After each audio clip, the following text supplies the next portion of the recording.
अनुवाद परिभाषा विविध पक्ष रूप एवं क्षेत्र। पहला परिचय। अनुवाद प्राचीन और अत्यंत महत्वपूर्ण भाषाई प्रक्रिया है। इसके मूल में एक भाषिक संरचना या अभिव्यक्ति का दूसरी भाषिक संरचना या अभिव्यक्ति में रूपांतरण होता है। दूसरा, अनुवाद का शाब्दिक अर्थ। अनुवाद का शाब्दिक अर्थ है अनु धनवद धन धत्र, अर्थात किसी के कहने के बाद कहना, किसी कथन के पीछे या अनुवर्ती का कथन, पुनः कथन अथवा पुनरुक्ति। अनुवाद में दो पद हैं, उपसर्ग के रूप में अनु तथा वद धातु से निर्मित वद वाद। अनु का अर्थ है पीछे, साथ साथ, पास पास, किनारे किनारे, बाद में इत्यादि। तीसरा, अनुवाद की परिभाषा। अनुवाद की प्रक्रिया तो जटिल है ही, उसको परिभाषित करना भी उतना ही कठिन है। कई मनीषियों, भाषाविदों तथा अनुवादकों ने इसे परिभाषित करने की चेष्टा की है। कुछ परिभाषाएं आगे इस प्रकार हैं। न्याय सूत्र। न्याय सूत्र में प्रयोग मिलता है विधि विहित स्यानुवचनम अनुवादः, अर्थात विधि और विहित का अनुवचन ही अनुवाद है। डॉस्टर्स के अनुसार अनुवाद अनुप्रयुक्त भाषा विज्ञान की वह शाखा है जिसका घनिष्ठ संबंध किसी एक सुनिश्चित प्रतीक समूह को दूसरे विन्यासगत प्रतीक समूह में अंतरित करने की प्रक्रिया अथवा समस्या से होता है। डॉक्टर रवींद्रनाथ श्रीवास्तव एक भाषा अर्थात स्रोत भाषा की पाठ सामग्री में अंतर्निहित तथ्य का समतुल्यता के सिद्धांत के आधार पर दूसरी भाषा अर्थात लक्ष्य भाषा में संगठनात्मक रूपांतरण अथवा सर्जनात्मक पुनर्गठन ही अनुवाद कहा जाता है। सेपिर की परिभाषा है, उन्होंने माना है कि अनुवाद में मात्र भाषिक परिवर्तन ही नहीं होता अपितु प्रत्युत उसमें सभ्यता का रूपांतरण भी अपेक्षित है।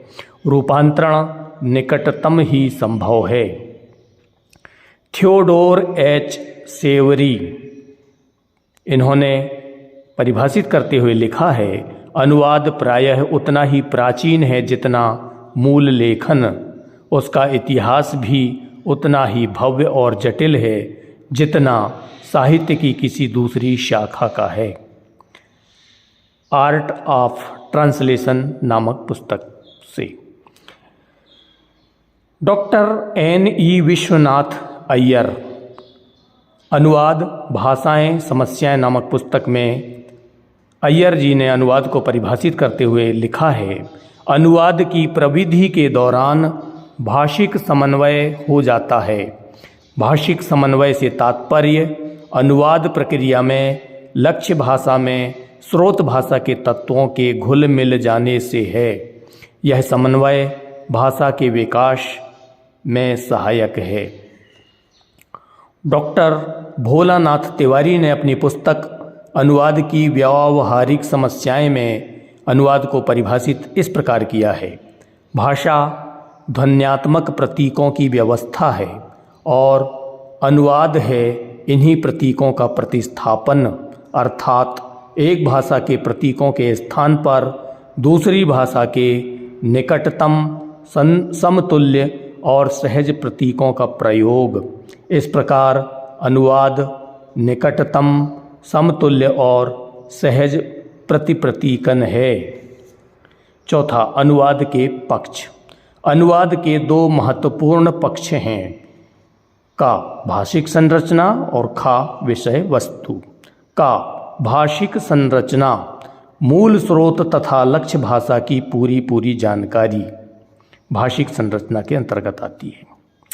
ख, विषय वस्तु की जितनी अच्छी जानकारी होगी अनुवाद उतना ही अच्छा होगा। अनुवादक उस पत्नी की तरह होता है जो अगर वफादार है तो खूबसूरत नहीं हो सकती और खूबसूरत है तो वफादार नहीं हो सकती। अज्ञेय जी के अनुसार समस्त अभिव्यक्ति ही अनुवाद है, क्योंकि वह अव्यक्त को भाषा में प्रस्तुत करती है।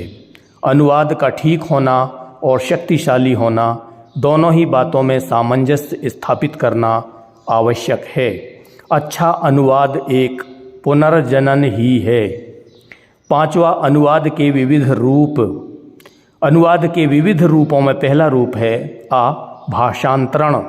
जब दो विविध भाषी परस्पर बातचीत के लिए उपस्थित हों और एक दूसरे की भाषा की जानकारी ना हो तो उन्हें अपनी बात एक दूसरे को समझाने के लिए भाषांतरकार अर्थात दुभाषिया का सहारा लेना पड़ता है।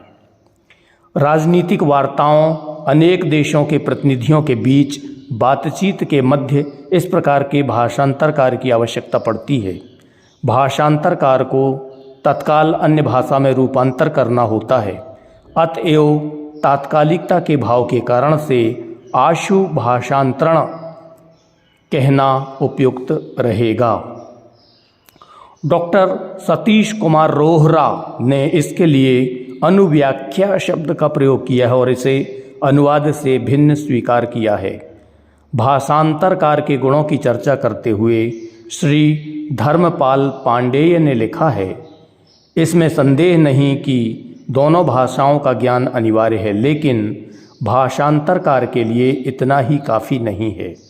जिस प्रकार मुक्केबाज को दो हाथों की आवश्यकता होती है, उसी प्रकार भाषांतरकार को दो भाषाओं का ज्ञान होना चाहिए।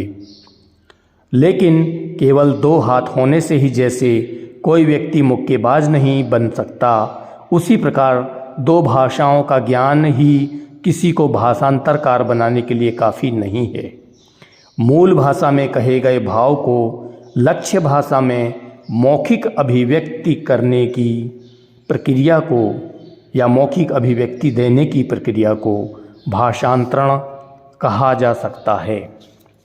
संसदीय भाषांतरकार श्री सुमनमाला ठाकुर के अनुसार तत्काल भाषांतर में भाषांतरकार को अपनी क्षमता 3 प्रकार से विकसित करनी चाहिए। वक्ता के भाषण की व्यापक समझ, पूर्वानुमान के साथ मन में ही अनुवाद करना और दूसरी भाषा में अभिव्यक्त करना। अनुकूलन। दूसरा रूप अनुकूलन। अनुकूलन की प्रक्रिया अनुवाद से भिन्न है। अनुवाद में मूल को हूबहू दूसरी भाषा में सुरक्षित रखने की स्थिति रहती है, जबकि अनुकूलता में या तो मूल भाव को सुरक्षित रखा जाता है अथवा मूल शब्द को हूबहू ना लेकर अनुकूलन कर दिया जाता है। ध्वन्यात्मक परिवर्तन के साथ अनुकूलन। किसी भाषा की प्रकृति के अनुकूल विदेशी ध्वनियों में परिवर्तन कर ग्रहीत भाषा की निकटतम ध्वनियों में बदल देना। व्याकरणिक रूपों में परिवर्तन के साथ अनुकूलन। किसी मूल विदेशी शब्द को ग्रहण कर हिंदी के व्याकरणिक रूप, उपसर्ग, प्रत्यय, अन्य शब्द के संयोग से परिवर्तित कर हिंदीकरण कर लिया जाता है, जैसे कलेक्टरी, काउंसिली, एम्पायरी, रजिस्ट्री इत्यादि। 6वां अनुवाद के क्षेत्र, एरियाज ऑफ ट्रांसलेशन। वस्तुतः अब विश्व एक इकाई हो गया है। दूर दूर सीमा में बटी मानव जाति अनुवाद के माध्यम से समीप आती जा रही है। साहित्य की विभिन्न विधाओं के अतिरिक्त अनुवाद की बहुत सी विधाएं बहुत से क्षेत्रों में इसकी आवश्यकता के साथ, इसकी अपेक्षा के साथ बढ़ती ही जा रही है। दूसरे देशों द्वारा किया गया शोध कार्य, भारतीय तथा प्रमुख देशों के साहित्य की जानकारी, विधि या न्याय संबंधी निर्णयों की जानकारी, व्यापारिक क्षेत्रों में आदान प्रदान, विश्व की प्रमुख संस्कृतियों का परिचय, कार्यालयीय द्विभाषिकता, पर्यटन देश तथा विदेश के संदर्भ में, विश्व की श्रेष्ठ कृतियों का ज्ञान, अंतर्राष्ट्रीय सम्मेलन, शब्दकोश निर्माण, सामान्य ज्ञान, पत्रकारिता के क्षेत्र में, विश्व के विविध देशों में परस्पर वैचारिक स्तर पर आदान प्रदान। अनुवाद का व्यापार क्षेत्र, अनुवाद दो भाषाओं के संप्रेषण व्यापार की अपेक्षा रखता है। पहली भाषा का संबंध मूल रचना से है, जिसे अनुवाद की तकनीकी शब्दावली या स्रोत भाषा कहा जाता है।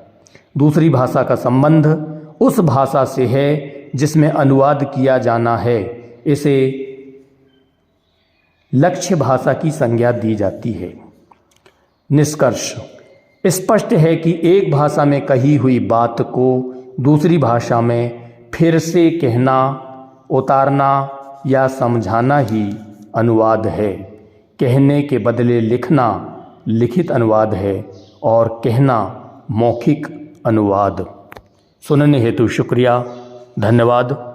नैनपुर जिला मंडला, मध्य प्रदेश, भारत से प्रोफेसर डॉक्टर राजेश कुमार ठाकुर।